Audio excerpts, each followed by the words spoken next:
Bueno, pues volvemos cuando son las 7:30 de la mañana en Bogotá, Quito y Lima. Ya saben que vamos a estar actualizándoles toda la información internacional. En este espacio nos vamos a ir directos hasta París para hablar con nuestra periodista en la capital francesa de las consecuencias de la ola de calor que causó la muerte ya de 2 personas.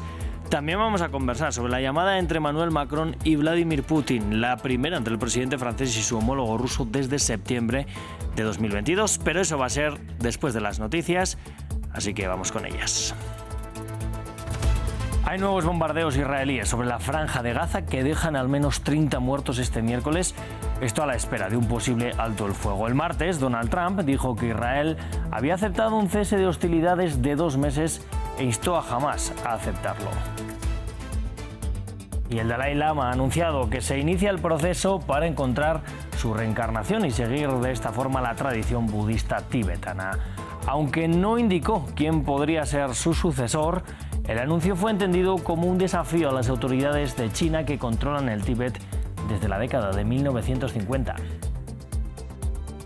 Y el Mercosur, como decíamos, abre este miércoles su cumbre semestral que se va a extender hasta el jueves en Buenos Aires. El comercio internacional va a ser sin duda el principal punto de la agenda del bloque, que verá también el traspaso de la presidencia pro tempore de Argentina a Brasil.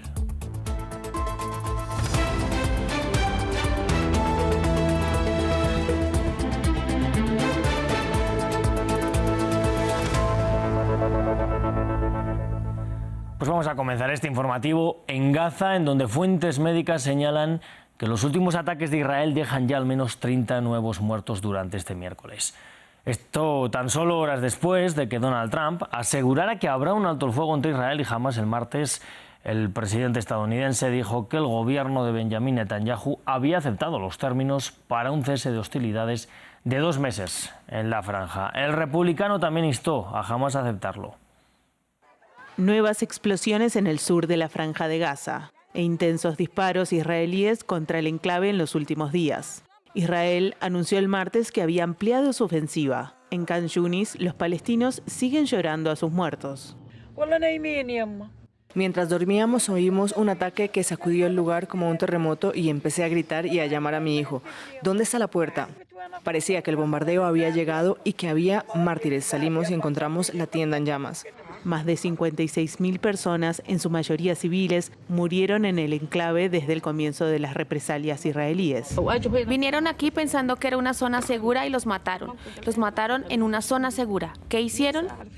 Donald Trump afirmó el martes en su red social que Israel estaba de acuerdo con un cese el fuego de 60 días. Este miércoles, el ministro de Exteriores israelí afirmó en redes sociales: hay una gran mayoría en el gobierno y entre la población a favor del plan de liberar a los rehenes. Si se presenta una oportunidad, no hay que desaprovecharla.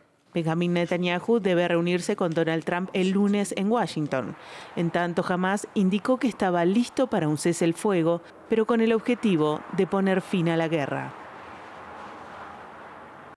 Bueno, nos vamos a ir ahora hasta Irán. Allí la televisión pública informó que el presidente del país, Masoud Pezeshkian, ha firmado una ley para suspender la cooperación con el Organismo Internacional de la Energía Atómica. El texto aclara que no se va a permitir la entrada de los inspectores del OIEA al país si no se garantiza la seguridad de las instalaciones y también de las actividades nucleares pacíficas de Irán. En cualquier caso, la entrada va a estar sujeta a la aprobación del Consejo Supremo de Seguridad Nacional. Y Estados Unidos ha detenido el envío de ciertas armas a Ucrania, especialmente de misiles antiaéreos. Es una información que ha confirmado la propia Casa Blanca el martes tras conocerse informes de prensa. Washington alegó que estaban preocupados por la disminución de sus propias reservas de municiones. El Kremlin saludó el anuncio mientras hay preocupación en Kiev. ¿Pero de qué armas hablamos exactamente? Vamos a explicárselo en este informe. No muy lejos del frente, en Donetsk, hace unas semanas estos artilleros ucranianos operaron un obús estadounidense M109, pero las municiones necesarias podrían agotarse porque Estados Unidos ha decidido suspender algunos suministros. Esta decisión se tomó para priorizar los intereses de Estados Unidos, tras una revisión por parte del Departamento de Defensa de la ayuda militar de nuestro país a otros países del mundo. La decisión de Washington se debería, por tanto, según la prensa estadounidense, a preocupaciones del Pentágono respecto a las reservas del ejército, las mismas de las que procede la ayuda militar enviada a Ucrania. Según el medio político, estas son las municiones que Estados Unidos ya no entregará a Kiev. Misiles para sistemas de defensa aérea Patriot, proyectiles de artillería de precisión, misiles antitanque Hellfire y otros misiles transportados en aviones de combate F-16 y drones. Armas que Ucrania echará de menos en un momento en el que el país se enfrenta a una intensificación de los ataques aéreos rusos. Las reacciones y el temor frente al anuncio ya han comenzado a hacerse sentir en Ucrania. Esta decisión es, sin duda, muy desagradable, es dolorosa y en el contexto de los ataques terroristas que Rusia comete contra Ucrania, contra pueblos, ciudades y aldeas pacíficas, ciudadanos ucranianos que mueren casi a diario a causa de estos ataques terroristas. Es una situación muy desagradable. El número de drones de largo alcance lanzados por Rusia registró un aumento del 36,8% en junio respecto al mes anterior. Los ataques están poniendo a prueba las defensas aéreas ucranianas y a la población civil, mientras las negociaciones de alto el fuego entre Kiev y Moscú siguen estancadas. Vamos ahora a la India. Allí vive en el exilio el Dalai Lama, el líder espiritual del budismo tibetano. Desde allí ha informado que se inicia el proceso para su reencarnación para seguir así la tradición tibetana, confirmando de esta manera que tendrá un sucesor. Será su círculo cercano quien se encargue únicamente de ello en un movimiento que se entiende además como un desafío a las autoridades chinas que controlan el Tíbet desde la década de 1950. El gobierno chino ha afirmado ya que el sucesor debe ser aprobado por Beijing. Se trata de la reencarnación del Lama. Cuando todos los seguidores hayan declarado unánimemente que la reencarnación debe continuar, entonces es obvio que ocurrirá. Desde mi declaración del 24 de septiembre de 2011, que establece que la responsabilidad de hacerlo recaerá exclusivamente en los miembros del Gaden Phodrang Trust, la oficina de su santidad, el Dalai Lama. Deben consultar a los diversos líderes de las tradiciones budistas tibetanas y a los confiables protectores del Dharma, vinculados por juramento, que están inseparablemente vinculados al linaje de los Dalai Lamas. En consecuencia, deben llevar a cabo los procedimientos de búsqueda y reconocimiento de acuerdo con la tradición pasada. Por la presente reitero que el Gaden Phodrang Trust tiene la autoridad exclusiva para reconocer la futura reencarnación. Nadie más tiene la misma autoridad para interferir en este asunto. Vamos a poner la mirada ahora en la región latinoamericana para hablar del Mercosur. El grupo abre este miércoles su cumbre semestral, que se va a extender además hasta el jueves en Buenos Aires. Es una cumbre que va a estar marcada por el comercio internacional en medio de la crisis desatada por Donald Trump tras su imposición de aranceles. Será también el turno del traspaso de la presidencia pro tempore a Brasil. Pero para conocer más detalles vamos a conectar con Natalio Cosoy en la capital argentina. Natalio, muy buenos días. ¿Qué puntos van a marcar la agenda concreta de esta primera semana? Hola, ¿qué tal? Buenos días. Frente aquí al Palacio San Martín, que es la sede de la Cancillería, donde se están reuniendo primero los ministros de Economía del Mercosur, luego lo harán los cancilleres. Todo esto tiene lugar el día miércoles. También será momento el miércoles de la reunión ordinaria del Consejo del Mercado Común y el jueves será el turno de los presidentes para la sesión plenaria. ¿Cuáles son los temas? Por supuesto, el acuerdo entre el Mercosur y la Unión Europea, que depende de las decisiones que se tienen que tomar del otro lado del océano. El presidente Lula da Silva, que ahora va a asumir la presidencia pro tempore, como bien señalabas, estuvo hace no mucho, hace un mes más o menos, en París hablando con Emmanuel Macron, tratando de destrabar lo que falta. Recordemos que Francia es el país que mayor resistencia opone a este acuerdo, sobre todo por su sector agrícola, que se resiste a los acuerdos y a la invasión potencial a la que temen de productos del Mercosur, pero también se va a hablar de posibles tratados de libre comercio por fuera del bloque, que es algo que está buscando Argentina. En su momento también lo planteó Uruguay. Dicen desde el lado argentino, y lo dijo en su momento el presidente Javier Milei, de alguna forma que sienten que el Mercosur los encorsetan y que si no se puede avanzar por fuera, tal vez la opción para Argentina es la salida. También, justamente en términos de flexibilización, se va a terminar de sellar un acuerdo para que pasen de 100 a 150 los productos que cada país puede tener exentos del arancel común, ¿sí?, del Mercosur, Mercosur, con lo cual abre un poco la puerta al juego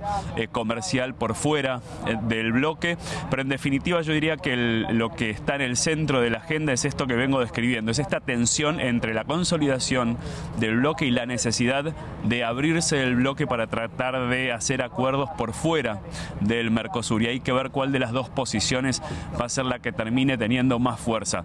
Deja la presidencia un país que busca más ir por fuera del bloque o flexibilizarlo, y toma la presidencia un país que busca consolidar el bloque, como es Brasil. Una última observación: el presidente Lula da Silva de Brasil llega este miércoles a Argentina y hay expectativa por una posible visita por fuera de la cumbre a Cristina Fernández de Kirchner, la expresidenta argentina que cumple ahora condena de prisión domiciliaria hace pocas semanas, cuando fue finalmente sentenciada a 6 años de prisión en un caso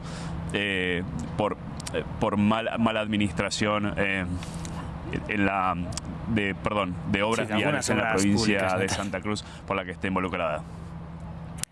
Bueno, Natalio, ya hemos hablado un poco de este acuerdo que sigue sin firmarse con el Mercosur. Desde luego es una de las grandes tareas pendientes del bloque. ¿Qué se sabe al respecto de lo que se puede hablar en esta cumbre? Bueno, como te decía, hay muchísima expectativa. Vuelvo a referirme al presidente de Brasil, Lula da Silva, que adelantó que ahora, al asumir la presidencia pro tempore, lo que quiere es que en este periodo que le corresponde a Brasil, que son 6 meses, finalmente se termine de sellar. Hay una expectativa de que haya una definición del lado europeo, y era lo que estaba planteado en el mes de julio. Tal vez en estos días tengamos alguna novedad. Por otro lado, también se está esperando que sea posible que en el marco de esta cumbre del Mercosur se anuncie un acuerdo con otro sector de Europa, que es el European Free Trade Association, EFTA, del que participan Islandia, Liechtenstein, Noruega y Suiza. Eso sería un acuerdo de libre comercio que también se estaba negociando, y tal vez sepamos o tengamos novedades en esta cumbre de que se ha sellado. Con respecto, como decíamos, al Tratado Unión Europea-Mercosur, la pelota está del lado de Europa. Hay que ver si desde Europa llegan noticias durante la cumbre del Mercosur que terminen de sellar y poner en funcionamiento este acuerdo que ya lleva tantos años, y recordemos que la parte política ya había sido acordada definitivamente en diciembre de 2024, y se espera el avance en las confirmaciones a nivel local de los 27 miembros de la Unión Europea. Pues Natalio, desde Buenos Aires, muchas gracias por el reporte. Nosotros vamos a seguir en la región, concretamente en Brasil, porque el expresidente Jair Bolsonaro ha anunciado el martes que va a guardar reposo absoluto durante todo este mes de julio. El líder de extrema derecha informó a través de su hijo y senador, Flavio Bolsonaro, que el reposo es una orden médica porque sufre una crisis de hipo y vómitos constantes. Hasta el anuncio, Bolsonaro había multiplicado sus actos en medio del proceso judicial en su contra por tentativa de golpe de Estado tras la victoria de Lula da Silva en octubre de 2022. Y tras cumplir un año en el cargo, el presidente de Panamá, Raúl Mulino, se dirigió a la nación el martes. El mandatario pidió unidad a los ciudadanos y criticó duramente el movimiento ciudadano que se encuentra protestando en contra de la reforma del sistema de seguridad social. El jefe de Estado dijo que las movilizaciones intentan desestabilizar a su gobierno. Mientras tanto, a las afueras del Parlamento, las manifestaciones prosiguieron. Se lo contamos en este informe de Diego Bazzani. En medio de protestas antigubernamentales, José Raúl Mulino cumple un año en la presidencia. Este martes, el jefe de Estado de Panamá dio un discurso en la Asamblea Nacional. Con un llamado a la unidad, advirtió en que se ha enfocado en combatir la corrupción durante su mandato. Sin embargo, también criticó duramente el movimiento ciudadano que protesta desde hace varias semanas contra la reforma al sistema de seguridad social. Hubo líderes sindicales y políticos que fueron más allá. Saltaron la cerca y pasaron la acción con violencia. Son tan temerarios que aprovecharon la difícil pero inaplazable reforma de la Caja del Seguro Social para intentar desestabilizar al gobierno con movilizaciones disfrazadas de reclamos sociales. A las afueras del hemiciclo, decenas de manifestantes se agolparon para pedir al Ejecutivo que revise los cambios al Seguro Social. Para los detractores de la nueva legislación, la reforma dificulta la jubilación de los ciudadanos y privatiza las pensiones. Aquí la juventud se ha despertado porque sabe que esta lucha no es en vano, es por ellos, por su libertad, porque hasta eso nos han quitado. Si no despertamos conciencia vamos a tener un futuro lamentable, porque como vemos lo que es la ley del seguro, lo que son luchas que tenemos que hacer como panameños, la estamos dejando atrás y tenemos que despertar como panameños. Las manifestaciones inicialmente fueron lideradas por el movimiento sindical y los maestros del sector público, pero con el paso del tiempo, estudiantes y trabajadores del sector bananero se sumaron a las manifestaciones. En la provincia de Bocas del Toro, la situación se ha agudizado, luego de que algunas compañías dedicadas a la exportación de banano decidieran cerrar sus puertas a raíz de que sus empleados se declararan en paro. Tenemos que hablar de Europa porque allí continúa la ola de calor que se desplaza ahora hacia Alemania, donde las temperaturas podrían alcanzar unos inusuales 40 grados. En Francia, el gobierno ha anunciado la muerte de 2 personas como consecuencia de enfermedades relacionadas con el calor, ya que las temperaturas superaron también el martes esos 40 grados. Y en España los bomberos han anunciado la muerte de otras 2 personas en un incendio en el noreste del país que también está inmerso en esta ola de calor.